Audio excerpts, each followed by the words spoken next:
الحمد لله رب العالمين والصلاة والسلام على سيد الأنبياء والمرسلين أما بعد فأعوذ بالله من الشيطان الرجيم بسم الله الرحمن الرحيم هل يستوي الذين يعلمون والذين لا يعلمون صدق الله العظيم. سامعین اعزام، میری تقریر کا موضوع ہے علم دین کی فضیلت و اہمیت. اسی تعلق سے چند باتیں آپ کے سامنے عرض کرتا ہوں. میں نے قرآن کریم کی جو آیت پڑھی ہے، اللہ تعالیٰ نے فرمایا ہے کہ جاننے والے اور نہ جاننے والے کیا برابر ہو سکتے ہیں؟ یعنی یہ دونوں کبھی برابر نہیں ہو سکتے، بلکہ پڑھے لکھے لوگوں کا مرتبہ بہت بڑا ہے. مذہب اسلام نے تعلیم پر خاص توجہ دی ہے. قرآن کریم کی سب سے پہلی آیت جو غار حرا میں نازل ہوئی، اس میں قرأت اور پڑھائی کا ذکر موجود ہے. اقرأ بسم ربک الذی خلق، پڑھ اپنے رب کے نام سے جس نے پیدا کیا.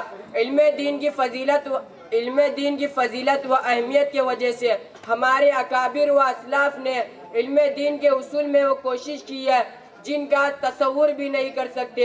ایک ایک حدیث کو حاصل کرنے کے لیے سینکڑوں میلوں کا پیدل سفر کیا کرتے تھے. ان کی زندگی کا مقصد یہ علم حاصل کرنا تھا. انہی بزرگ لوگوں کی قربانی اور محنتوں کا نتیجہ ہے کہ آج دین صحیح سلامت ہم تک موجود ہے. علم دین کی فضیلت حدیث میں بہت ساری وارد ہوئی ہے.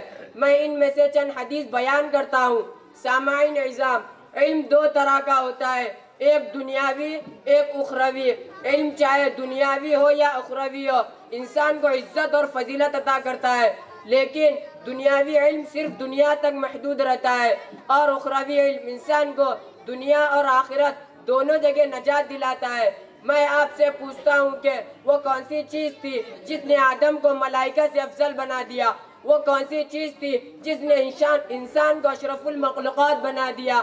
وہ کون سی چیز تھی جس کی برکت سے اللہ تعالیٰ نے انسان کو خلیفہ بنا دیا؟ وہ کون سی چیز تھی جس کے فضیلت کے بنا پر رب کائنات نے انسان کو اپنا نائب بنایا ہے؟ وہ علم کی دولت ہے.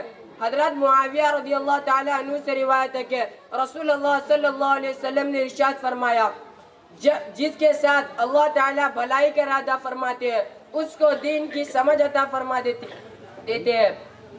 حضرت ابو ہریرہ رضی اللہ تعالیٰ عنہ سے روایت ہے کہ رسول اللہ صلی اللہ علیہ وسلم نے ارشاد فرمایا کہ جب انسان مر جاتا ہے تو اس کے عمل کا سلسلہ ختم ہو جاتا ہے مگر تین چیزوں کا ثواب ملتا ہے: ایک صدقہ جاریہ، یا وہ علم جس سے فائدہ اٹھایا جائے، یا نیک اولاد جو اس کے لیے دعا خیر کرتی رہے. اللہ تعالیٰ سے دعا ہے کہ اللہ تعالیٰ ہم سب کو صحیح علم سیکھنے اور اس پر عمل کرنے کی توفیق عطا فرمائے. آمین. ایک اشعار بول کر اپنی بات کو ختم کرتا ہوں. علم ایسی دولت ہے کبھی لٹتی نہیں، علم ایسی دولت ہے کبھی لٹتی نہیں، خرچ کرنے سے کبھی گھٹتی نہیں. وآخر دعوانا ان الحمد للہ رب العالمین.